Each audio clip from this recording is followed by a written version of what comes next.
अस्सलाम वालेकुम बच्चों, कैसे हैं आप सब।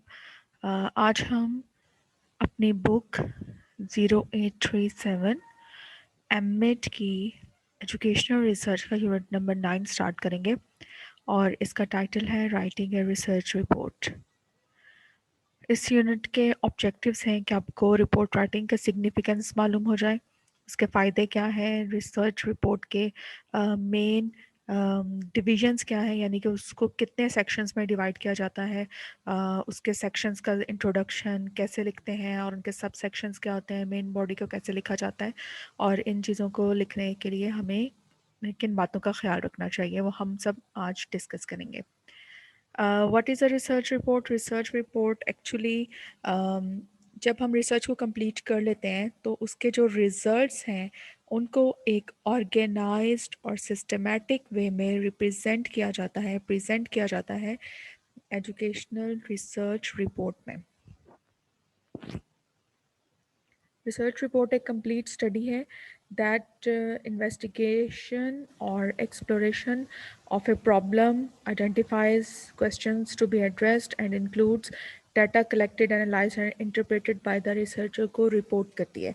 कंप्लीट इन्फॉर्मेशन इसमें होती है कि आपने अपना रिसर्च वर्क कैसे कंप्लीट किया, क्या इंस्ट्रूमेंट्स यूज़ किए, डाटा कलेक्शन कैसे की और किस तरह से आपने अपने रिजल्ट्स को एनालाइज किया।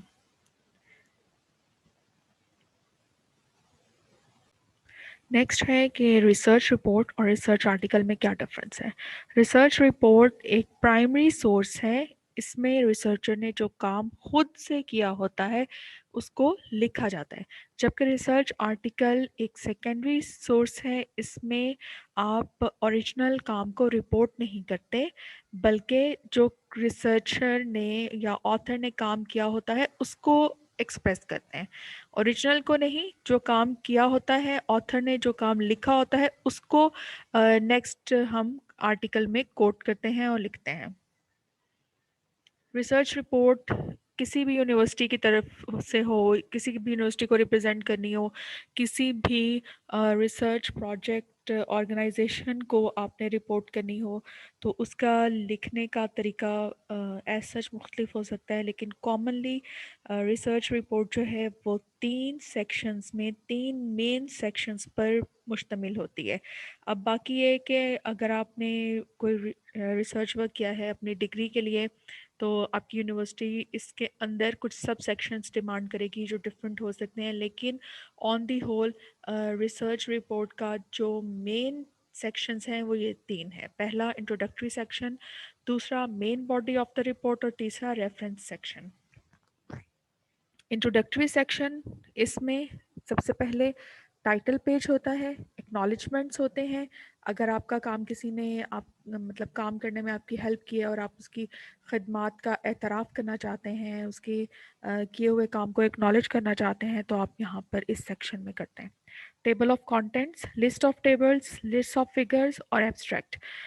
लिस्ट ऑफ टेबल्स और लिस्ट ऑफ फिगर्स जो है ये हम उस सूरत में मेंशन करते हैं जब हमने क्वांटिटेटिव डाटा या क्वांटिटेटिव रिसर्च करनी हो। अगर आपकी रिसर्च थ्रू आउट क्वालिटेटिव है और डिस्क्रिप्टिव है तो फिर मे बी इन सेक्शंस की ज़रूरत ना पड़े, इसलिए ये ऑप्शनल है और इनके आगे इफ़ नहीं लिखा हुआ। बॉडी ऑफ द रिपोर्ट, इसमें सबसे पहला पार्ट जो है वो है इंट्रोडक्शन। देखें, इसका मेन पार्ट है बॉडी ऑफ द रिपोर्ट, उसका सब सेक्शन 2.1 में के साथ मेंशन किया हुआ है इंट्रोडक्शन, और ये बाकी इसके सब सेक्शंस हैं। स्टेटमेंट ऑफ द प्रॉब्लम, इस हिस्से में आप जो भी आपकी प्रॉब्लम थी उसको स्टेट करते हैं अच्छे अल्फाज में, आप उसको एक कंप्लीट ऑर्गेनाइज्ड फॉर्म में मीनिंगफुल वे में सिंपल और सादा अल्फाज में स्टेट कर देते हैं कि एक्चुअली आपकी प्रॉब्लम क्या है। फिर आप इसका सिग्निफिकेंस बताते हैं। एक्चुअली जो रिपोर्ट होती है ना, रिपोर्ट होती है रिसर्च वर्क कंप्लीट करने के बाद, इसलिए उसको पास्ट टेंस में लिखा जाता है। तो यहाँ पर आप जितना भी काम लिखेंगे आप पास्ट टेंस में लिखेंगे, और इस सेक्शन में सिग्निफिकेंस ऑफ द प्रॉब्लम में आप बताएंगे कि आपकी प्रॉब्लम से फ़ायदा किन किन को हुआ, कौन कौन इसके बेनिफिशरीज थे। फिर आप बताएंगे पर्पस, इसको कंडक्ट करने का आपका पर्पस क्या था, मकसद क्या था। स्टेटमेंट ऑफ हाइपोथेसिस, इसमें आप अपने जितने भी हाइपोथेसिस आपने बनाए थे उनके बारे में लिखेंगे। और एजम्पशंस, अगर कोई एजम्पशंस आपने एज्यूम किया था, कुछ डाटा या एजम्पशंस पेश की थी, तो वो भी आप इसके अंदर लिख देंगे। इसके बाद आप बताएंगे लिमिटेशंस क्या थी।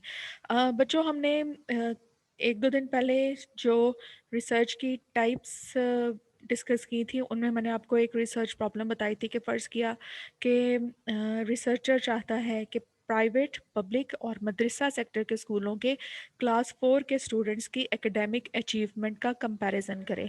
इस सूरत में अगर मैं ये स्टेटमेंट लिखती हूँ तो इसका मतलब है कि पूरे पाकिस्तान में, मैंने एरिया तो लिखा ही नहीं, इसका मतलब है पूरे पाकिस्तान में जितने भी क्लास 4 के स्टूडेंट्स प्राइवेट, पब्लिक और मदरसा सेक्टर में पढ़ रहे हैं, वो सब मेरी पॉपुलेशन का हिस्सा होंगे।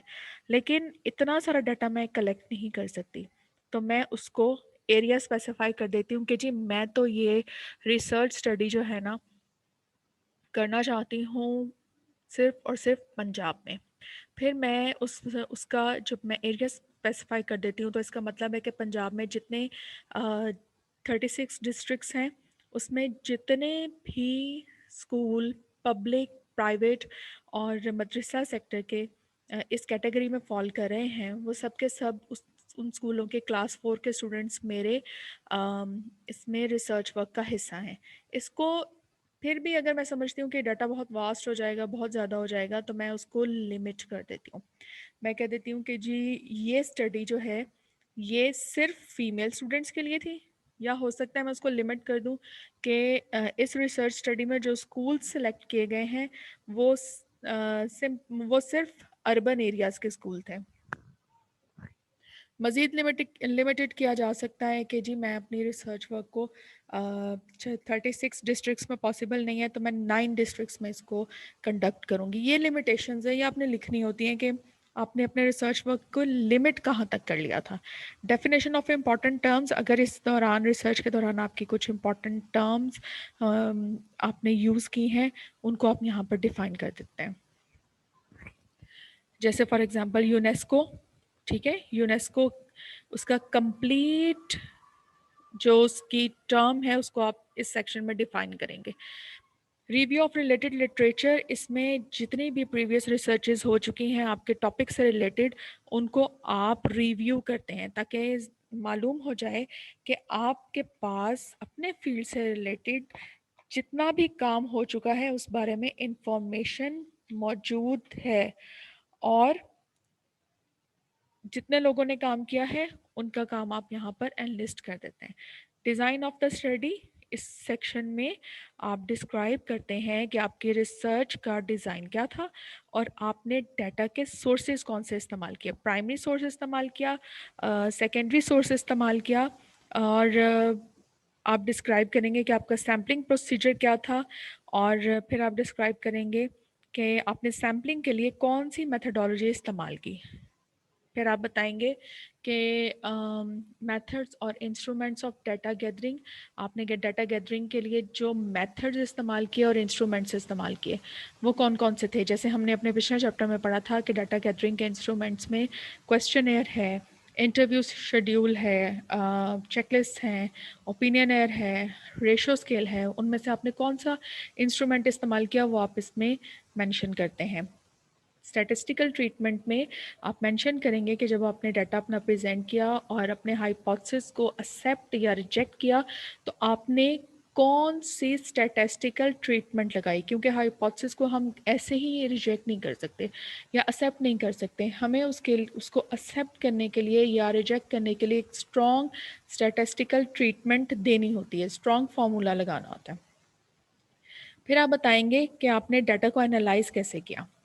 आप अपने डाटा को एनालाइज करेंगे और उसको ऑर्गेनाइज करेंगे टेबल्स और फिगर्स की फॉर्म में, ताकि क्लियर कट डिस्क्रिप्शन सामने नज़र आए कि आपने डाटा एनालिसिस जो किया था उसका रिजल्ट क्या आया था।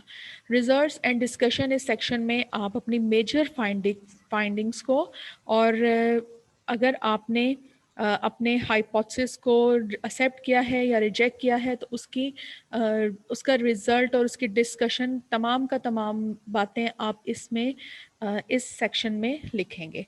फिर आ जाता है समरी एंड कंक्लूजन। इस पार्ट में आप कंक्लूड करते हैं अपने तमाम रिजल्ट को, अपने तमाम रिसर्च स्टडी को कंक्लूड करते हैं और एक ऑर्गेनाइज्ड वे में अपने एंड रिजल्ट तक पहुंचने का एक रास्ता बनाते हैं। रिकमेंडेशंस फॉर फर्दर इन्वेस्टिगेशन, अगर कोई इस स्टडी के दौरान, इस रिसर्च वर्क के दौरान कोई पार्ट ऐसा रह गया है जिसको इन्वेस्टिगेशन की ज़रूरत है, तो वो आप यहाँ पर रिकमेंड कर देते हैं। रेफरेंस सेक्शन में जितना भी काम आपने किया है, जैसे मैंने आपको पहले भी बताया था कि अब आप क्योंकि एमएड के लेवल पर हैं, तो अगर आप डेफिनेशन भी लिखते हैं, जैसे जॉन डेवी की कोई आप डेफिनेशन लिखते हैं, पेडागोजी के बारे में है या साइकोलॉजी के बारे में है, तो एजुकेशनल साइकोलॉजी से रिलेटेड है, या लर्निंग थ्योरी आप कोई बयान कर रहे हैं, तो आप एक स्पेसिफिक जो डेफिनेशन लिखेंगे वो आप ऐसे ही नहीं लिख देंगे, आपको उसके लिए लाजमी तौर पर एक रेफरेंस देना पड़ेगा कि ये किसने बात कही है। वो जो आप कोट करेंगे बात, उसका रेफरेंस कि ये जो ऑथर ने बात कही थी, कौन से पेपर में कही थी, कौन से सन में कही थी, वो तमाम के तमाम रेफरेंसेस, और आपने ये डाटा कहाँ से रिट्रीव किया, ये सब बातें आप APA स्टाइल में इस सेक्शन में मेंशन करते हैं। और अपेंडिसेस में जो भी डाटा लिखा होता है वो आप इसके अंदर एंटर कर देते हैं। इंट्रोडक्टरी सेक्शन का यहाँ पर डिटेल बताई हुई है। इंट्रोडक्टरी सेक्शन में टाइटल पेज होता है जिसमें रिपोर्ट का टाइटल होता है, आपका रिसर्चर का नाम, गाइड जिसने उस रिसर्च वर्क को सुपरवाइज किया। गाइड का मतलब ये है कि जिसने सुपरवाइज किया इस रिसर्च वर्क को, उसका नाम, इंस्टीट्यूशन जिससे आप बिलोंग करते हैं, month and year of submission. फिर टाइटल जो है उसमें आपकी स्टडी के बारे में क्या जो मेन बात हाईलाइटेड है वो कम्युनिकेट करनी चाहिए। टाइटल इतना प्रिसाइज फॉर्म में होना चाहिए कि कोई भी टाइटल पढ़े तो उसको आइडिया हो जाए कि यूज़र क्या करना चाहता था, वो अंडरस्टैंड कर पाए कि एक्चुअल वर्क जो है उसकी नेचर क्या है। एक्नॉलेजमेंट में इसमें राइटर जिन लोगों ने उसकी हेल्प की इस रिसर्च वर्क के दौरान, उनकी खदमात का एतराफ़ करता है और यहाँ पर उनके नाम शो करता है और उनको उनकी हेल्प को, उनके किए हुए काम को एक्नॉलेज्ड करता है। टेबल ऑफ कंटेंट्स, इसमें तमाम रिसर्च रिपोर्ट की कंटेंट्स एक टेबल के फॉर्म में लिखे जाते हैं। जैसे आप समझ लें कि फहरिस्त बनाई जाती है। टेबल ऑफ कंटेंट को हम उर्दू में फहरिस्त कहते हैं। इसमें सीरियल नंबर के साथ जो टॉपिक होता है वो, और साथ में पेज नंबर मेंशन किया होता है। लिस्ट ऑफ टेबल्स, अगर आपने अपनी रिपोर्ट में कुछ टेबल्स यूज़ किए हैं तो यहाँ पर टेबल्स का नाम और साथ में आप उसका पेज नंबर लिख देंगे। लिस्ट ऑफ फिगर्स भी ऐसे ही मेंशन की जाती है। जो आपकी रिसर्च स्टडी में जितने भी रिसर्च रिपोर्ट में जितनी भी आपने फिगर्स यूज़ की हैं वो पेज नंबर के साथ यहाँ पर आप प्रोवाइड कर देंगे। एब्स्ट्रैक्ट एक्चुअल एक कंप्रेहेंसिव लेकिन ब्रीफ समरी है आपकी रिसर्च रिपोर्ट की। इसमें आप बताएंगे कि आपकी रिसर्च का गोल क्या था, पार्टिसिपेंट्स कौन से थे, इंस्ट्रूमेंट्स क्या थे, आपने जो मेथड यूज़ किया वो कौन सा मेथड यूज़ किया था, उसकी एक आउटलाइन, चंद अल्फाज में मेजर रिजल्ट्स, कंक्लूजन्स। एब्स्ट्रैक्ट जो है वो इतना लिमिटेड होना चाहिए 100 से 500 वर्ड्स के दरमियान, इससे ज़्यादा नहीं। Body of the report, introduction में आप तमाम का तमाम जो आपने स्टडी कंडक्ट की होती है उसका थ्योरेटिकल फ्रेमवर्क लिख देते हैं।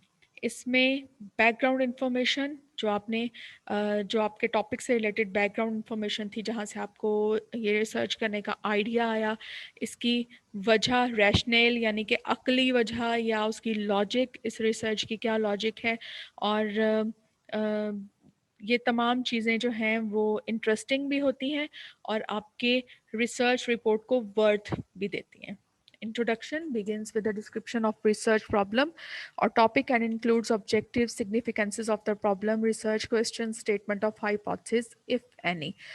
If any इसलिए लिखा हुआ है कि अगर तो है quantitative रिसर्च, तो फिर हाइपोथेसिस होगी साइंटिफिक रिसर्च की सूरत में, एक्सपेरिमेंटल रिसर्च की सूरत में। लेकिन अगर टोटली डिस्क्रिप्टिव रिसर्च है तो उस सूरत में आपको रिसर्च क्वेश्चंस एंटर करने होंगे। It also includes the assumptions of study. अगर आपने कुछ एजम्पशंस की हैं तो वो इसमें इंक्लूड होती हैं इस पार्ट में। इसके साथ definition of important terms, limitations and delimitations of the study। Review of related literature में हम पहले भी डिस्कस कर चुके हैं कि इसमें आपके टॉपिक से रिलेटेड या प्रॉब्लम से रिलेटेड जितना भी काम आज तक हो चुका है, यूजुअली हम रिव्यू ऑफ लिटरेचर में जो रिसर्च वर्क ऐड करते हैं वो पिछले 5 साल से ज़्यादा का ऐड नहीं करते।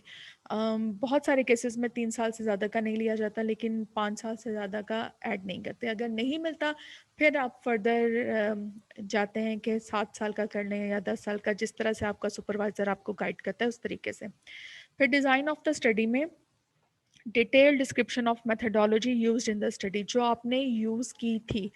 जहन में रखिए कि इससे पहले हमने रिसर्च प्रपोजल के बारे में बताया था। रिसर्च प्रपोजल होती है तजवीज़ कि मैं क्या करूँगा, क्या करना चाहता हूँ वो। और रिसर्च रिपोर्ट काम करने के बाद कि मैंने क्या किया, क्या मेथडोलॉजी अडॉप्ट की, मेरी पॉपुलेशन क्या थी, मैंने उसमें से सैम्पल साइज़ कैसे सिलेक्ट किया, और सैम्पल साइज़ सिलेक्ट करने के लिए मैंने सैम्पलिंग टेक्निक कौन सी यूज़ की, फॉर्मूला कौन सा लगाया, टूल्स कौन से इस्तेमाल किए। फिर हमने बताना होता है इसमें कि पूरी रिसर्च स्टडी के दौरान जो आपने डाटा कलेक्शन की है उसमें आपने डाटा कलेक्शन कौन से टूल्स के साथ की। ये तमाम रिसर्च का डिज़ाइन आप इसमें बताएंगे। For a qualitative study this section में also include a detailed description of nature and length of interactions with the participants. अगर क्वालिटेटिव स्टडी है जिसमें कैलकुलेशंस वगैरह नहीं है तो उस सूरत में इस सेक्शन में आपने जिस तरह से रिसर्च पार्टिसिपेंट्स अपनी सैंपल के साथ आपने इंटरेक्शन किया वो तमाम के तमाम चीज़ें आप यहाँ पर मेंशन करेंगे। डिस्क्रिप्शन का मकसद ये होता है कि इंस्ट्रूमेंट का पता चल जाए और ये बताए और ये क्लैरिफाई हो जाए कि आपके इंस्ट्रूमेंट की रिलायबिलिटी क्या थी। आपने ठीक इंस्ट्रूमेंट यूज़ किया, उसकी रिलायबिलिटी क्या थी। एनालिसिस ऑफ डाटा में जब हम इस कलेक्शन के बाद डाटा को एनालाइज करते हैं तो हम एनालाइज करने के लिए स्टैटिस्टिकल फार्मूलाज इस्तेमाल करते हैं। कुछ फार्मूलाज जो हैं वो मतलब ज़्यादातर फार्मूलाज इन्फ्रेंशियल स्टैटिस्टिक्स से लिए जाते हैं, और एक्चुअली उन फार्मूलाज को इस्तेमाल करने के बाद जो रिज़ल्ट आता है उसको हम कहते हैं कि इन्फ्रेंशियल इंटरप्रिटेशन है। जो डाटा हमने कलेक्ट किया था उस पर जो फार्मूलाज लगाए, स्टैटिस्टिकल फार्मूलाज, वो उनके रिज़ल्ट को हम कह सकते हैं कि ये इन्फ्रेंशियल इंटरप्रिटेशन है। तो मैंने पहले भी आपको बताया था कि इवन अगर हमने कोई हाइपोथेसिस एक्सेप्ट या रिजेक्ट करनी होती है तो उसके लिए हम स्पेशल स्टैटिस्टिकल फार्मूलाज लगाते हैं और लॉजिकली फिर हम उसको एक्सेप्ट करते हैं या हम उसको रिजेक्ट करते हैं। टेबल और फिगर्स जो फाइंडिंग्स के दौरान हमने यूज़ किए, जो ग्राफ्स इस्तेमाल किए, वो हम इस हिस्से में एंटर करेंगे ताकि उनसे हमारी फाइंडिंग्स जो हैं उसको सपोर्ट मिले। रिज़ल्ट और डिस्कशन में हम ये इंक्लूड करते हैं कि एक्चुअली जो हमारा डाटा था उससे रिलेटेड डिस्क्रिप्टिव इंटरप्रिटेशन क्या है, मतलब मीन, मीडियन, मोड। और ये इन्फ्रेंशियल इंटरप्रिटेशंस में टी टेस्ट, जी टेस्ट, एफ टेस्ट वगैरह होते हैं, लेकिन डिस्क्रिप्टिव में mean, median, mode, standard deviation, इस तरह की जो कैलकुलेशंस है वो इसमें हम शो करते हैं रिजल्ट सेक्शन में। Then tell the reader what statistical test you use to test your hypothesis and what you found। इस सेक्शन में हम बताते हैं कि हमने कौन सा स्टैटिस्टिकल टेस्ट इस्तेमाल किया था अपनी हाइपोथेसिस को एक्सेप्ट करने के लिए या रिजेक्ट करने के लिए, और हमारा क्या रिजल्ट हुआ उस टेस्ट के बाद।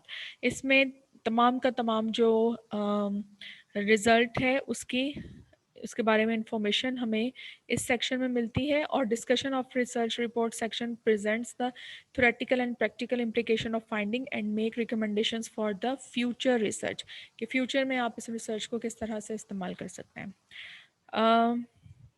इस सेक्शन में हम रिज़ल्ट को जो करंट स्टडी है उसको, उसके रिज़ल्ट को हम डिस्कस करते हैं, एक्सप्लेन करते हैं, अकाउंट करते हैं, अकाउंटेबिलिटी करते हैं रिसर्च फाइंडिंग्स की, और देखते हैं कि जो रिसर्च फाइंडिंग है वो हमारे ऑब्जेक्टिव्स, रिसर्च के जो ऑब्जेक्टिव्स थे, रिसर्च क्वेश्चंस जो थे या रिसर्च हाइपोथेसिस जो थे उसके उसके अकॉर्डिंगली हैं, मतलब दोनों एक दूसरे को वैलिड स्टेटमेंट्स हैं, दोनों एक दूसरे को सपोर्ट कर रहे हैं, मतलब जिस मकसद के लिए हमने ये रिसर्च वर्क किया था क्या वो मकसद, वो रिज़ल्ट हमें हासिल हुआ। इसमें हम थर्ड नंबर पर डिस्कस करते हैं लिमिटेशंस ऑफ करंट स्टडी। हम वो एरियाज़ बताते हैं जिनमें ये करंट स्टडी अपना इस करंट स्टडी के दौरान हम उन एरियाज़ को टच नहीं कर पाए, और इस बेस पर हम फ्यूचर रिसर्चर्स को रिकमेंड करते हैं कि अगर कोई रिसर्चर इसमें रिसर्च करना चाहता है तो इस फील्ड में कर सकता है, इस एरिया में कर सकता है। समरी एंड कंक्लूजन में इस पार्ट में हम डिस्कशन से हमारे रिसर्च स्टडी के बाद जो मेन आइडिया निकले हैं उनको हम एनलिस्ट कर देते हैं। It summarise major findings of the study. Purpose of this section is to evaluate, interpret the results, especially with respect to original research questions. Reference section में रेफरेंसेस, बिब्लियोग्राफी में reader के लिए जितने भी हमने रेफरेंसेस यूज़ किए हैं, जितने भी हमने सोर्सेज इस्तेमाल किए हैं, जितने research papers, research articles, research thesis, internet पर कोई मटेरियल सर्च किया, बुक के फॉर्म में हमें जो मटेरियल मिला, उन तमाम का ओरिजिनल सोर्स लिखा होता है। It is written in the alphabetical order, मतलब अल्फ़ाबेटिकल ऑर्डर में हम तमाम सोर्सेज को मैनेज करते हैं APA स्टाइल में। इसमें इस तरह से होता है कि जितने भी सोर्सेज हमारे पास, ऑथर नेम पहले आता है, तो जितने भी सोर्सेज A से जो ऑथर जिनके नाम शुरू हो रहे हैं उनके, उसके बाद फिर B, फिर C और फिर D, इस तरह अल्फ़ाबेटिकल ऑर्डर में। अपेंडिसेस में section provide the place for important information, it includes tools prepared by researcher and used in the study. Appendix में अभी मैं आपको एक थीसिस दिखाती हूँ। थीसिस दिखाना तो शायद ऑनलाइन पॉसिबल नहीं होगा, लेकिन चले मैं आपको बताती हूँ कि मैं आपको रिसर्च पॉलिसी एक दिखाती हूँ। जो पंजाब की रिसर्च पॉलिसी है उसमें अपेंडिसेस लगे हुए हैं, तो साथ ही मैं आपको एक्सप्लेन भी करूँगी कि ये किस तरह से यूज़ होते हैं और रिसर्च रिपोर्ट में कैसे इस्तेमाल करते हैं। रिसर्च रिपोर्ट टाइप करने के जो रूल्स हैं वो ये हैं कि तमाम के तमाम जो कॉपीज़ हैं हमने इसके साथ लगाई हैं रिसर्च रिपोर्ट के साथ, वो तमाम रीडेबल होनी चाहिए, क्लियर होनी चाहिए। जितने भी हमने अपेंडिसेस में पेजेस लगाए हैं वो तमाम के तमाम क्लियर होने चाहिए, सिंपल लैंग्वेज हो, एरर्स ना हो, और जितनी भी कॉपीज़ हैं वो क्लियर नज़र आ रही हों। इसके अलावा जो आपने टाइप किया है वो बहुत मतलब ध्यान से डबल स्पेस में टेक्सचुअल मटेरियल जो है वो टाइप किया हो, और डिट्टो मार्क्स जो हैं वो यूज़ नहीं करने। Pages of the main body of the report are marked in Arabic numbers on the right hand corner. Arabic numbers मतलब I, और III, ठीक है, वो वाले numbers. Pages of the preliminary sections are marked in small Roman letters. Guidelines of preparing the report, इसकी guidelines ये हैं कि a research report should be written clearly so that the reader may not have any document difficulty in understanding its content. Report should be written in past tense and not in present tense. Expressions such as investigator, researcher, um, in place of personal pronoun like I, we and may should be used in writing the research report. मतलब जो काम मैंने किया उसको आपने investigator या फिर researcher करके लिखना है। जैसे मैंने किया ना, फ़र्ज़ किया कि मैंने सैम्पलिंग टेक्निक जो है वो स्नोबॉल सैम्पलिंग यूज़ की है। तो मैं लिखूँगी my population size was this and I used sampling technique snowball sampling, ठीक है। उसके बजाय आई की जगह या माई की जगह रिसर्चर या इन्वेस्टिगेशन का वर्ड यूज़ करना है। The size of the types of contents, headings, sub headings should be selected appropriately. There should not be any typographical mistakes, यानी कि टाइपिंग मिस्टेक कोई नहीं होनी चाहिए। Spelling mistake, it is necessary to get the research report properly bound since it is A